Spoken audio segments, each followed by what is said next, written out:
नमस्कार दोस्तों, मेरे YouTube चैनल एसएस एनालिस्ट पर आपका फिर से एक बार हार्दिक स्वागत है। आज हम एनालाइज करेंगे निफ्टी 50 इंडेक्स को और निफ्टी 50 फ्यूचर्स को कि निफ्टी 50 फ्यूचर्स की और निफ्टी इंडेक्स की किस प्रकार कोरिलेशन है, अगले मूव्स को किस प्रकार निर्धारित करते हैं दोनों मिलकर।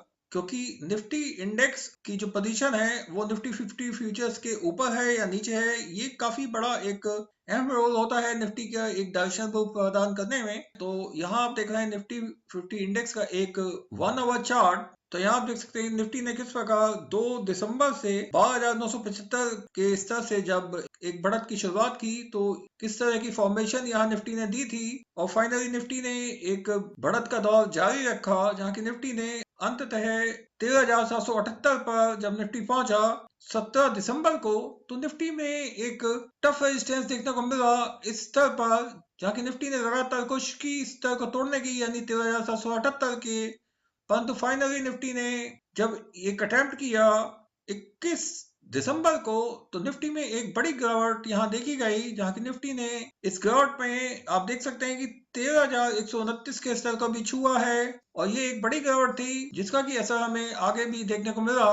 और फिर से निफ्टी ने 22 दिसंबर से एक शुरुआत की, एक अपट्रेंड की, जहां की फिर से वापस इस अपट्रेंड में एंटर किया जहां की वो चल रहा था पिछले कुछ ट्रेडिंग सत्रों से। और फिर आप देख सकते हैं कि एक गैप अप हुआ यहाँ 28 दिसंबर को और निफ्टी ने फिर से इन ऊंचाई को छुआ, जहां की एक नए लेवल निफ्टी को देखने को मिले। फिर आप देखें कि एक नया रेजिस्टेंस लेवल निकल कर आया 14,052 का, जहां की निफ्टी को लगातार रेजिस्टेंस झेलना पड़ा और अंत में 1 जनवरी को जब निफ्टी ने गिरावट के साथ क्लोजिंग की है और ये क्लोजिंग हुई है 14,018 पर, जहां की एक रेजिस्टेंस निफ्टी ने देखा था 14,052 पर और क्लोज किया है 14,018 पर। तो जो आप मूवमेंट देख रहे हैं इससे तो ये लगता है कि यदि निफ्टी ने आने वाले हफ्ते में 14,052 के ऊपर सस्टेन नहीं किया तो निफ्टी में एक बड़ी गिरावट निफ्टी का इंतजार कर रही है, क्योंकि अभी निफ्टी एक बिल्कुल किनारे पर बंद हुआ है। 9 डेज मूविंग एवरेज पर सपोर्ट तो ले ली है निफ्टी ने।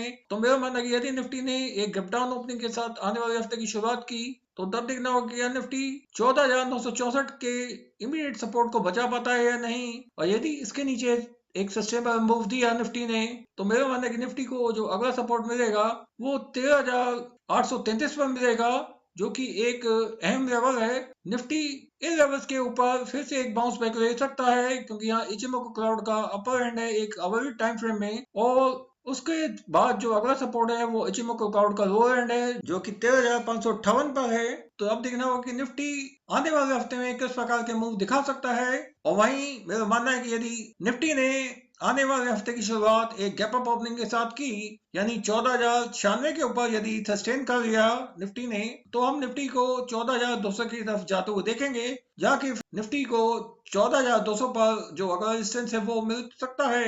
और यदि निफ्टी ने 14,200 के रेजिस्टेंस को भी तोड़ दिया तो फिर निफ्टी 14,500 की ओर भी जा सकता है, इसमें कोई शक नहीं। क्योंकि जब नई ऊंचाइयों को कोई इंडेक्स छूता है तो उसका जो ट्रेंड है वो एक तरफा हो जाता है, और वहीं यदि इन ऊंचाइयों से जब गिरावट शुरू होती है तो वो एक तरफा डाइस ले लेती है, यानी वो खड़ी गिरावट होती है। जिस प्रकार की गिरावट हमने पिछले फरवरी और मार्च में लगातार जारी रहते हुए देखी थी। 2020 में जब एक गिरावट की शुरुआत हुई थी फरवरी और मार्च में, तो वो एक खड़ी गिरावट थी। तो उसी प्रकार की गिरावट हमें अभी भी देखने को मिल सकती है, इसमें कोई नई बात नहीं। तो आइए अब देखते हैं कि निफ्टी फ्यूचर्स की क्या मूवमेंट्स हैं। तो मैं यहाँ आपको दिखाना चाहूंगा कि निफ्टी फ्यूचर्स का जो एक 1 आवर का टाइम फ्रेम का चार्ट है वो उसमें निफ्टी फ्यूचर्स ने किस प्रकार की मूवमेंट दी है बंद होने से पहले। जहाँ की निफ्टी 14,018 पे बंद हुआ है तो वहीं निफ्टी फ्यूचर्स 13,970 पे बंद हुए हैं। निफ्टी से अब निफ्टी फ्यूचर्स नीचे आ चुके हैं, ये एक पहला नेगेटिव इंडिकेशन है। और वहीं आप देख रहे हैं कि निफ्टी फ्यूचर्स में जो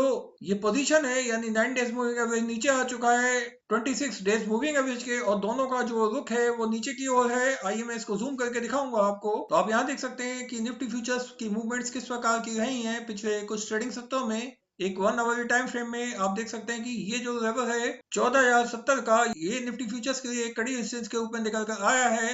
जहाँ की निफ्टी इन लेवल से नीचे आ गया है, अब काफी नीचे। और जिस तरह के मूवमेंट्स निफ्टी ने 1 जनवरी को क्लोजिंग से पहले दी, तो यहाँ आप देख सकते हैं कि किस प्रकार निफ्टी ने 31 दिसंबर को लगातार रेजिस्टेंस दिखाई और फाइनली निफ्टी फ्यूचर्स ने यहाँ इचिमोको क्लाउड के अंदर क्लोजिंग दी है। और जो आप देख रहे हैं, ये जो पोजीशन है ये एक बेयरिश क्रॉसओवर है, जो कि निफ्टी फ्यूचर्स को एक दबाव में रख सकता है आने वाले हफ्ते में। तो यहाँ मुझे लगता है कि यदि निफ्टी फ्यूचर्स की शुरुआत 1 आवर टाइम फ्रेम में इचिमोको क्लाउड के नीचे यदि हुई, यानी एक गैप डाउन के साथ निफ्टी फ्यूचर्स ने एक ओपनिंग दी, तो यहाँ मेरा मानना है कि यदि निफ्टी फ्यूचर्स ने 13,900 के नीचे आने वाले हफ्ते की शुरुआत की एक गैप डाउन ओपनिंग के साथ, तो निफ्टी फ्यूचर्स में एक तेज गिरावट हमें देखने को मिलेगी, जो कि पूरे हफ्ते में जारी रह सकती है। क्योंकि ये जो बेरिश क्रॉसओवर हम देख रहे हैं एक 1 आवर टाइम फ्रेम में, ये निफ्टी को आने वाले हफ्ते में पूरी तरह से एक मंदी की चपेट में ले सकता है। तो दोस्तों, मेरा ये वीडियो देखने के लिए आपका बहुत बहुत धन्यवाद। यदि ये वीडियो आपको अच्छा लगा हो तो अपने ज्यादा दोस्तों के साथ शेयर करें। Thank you.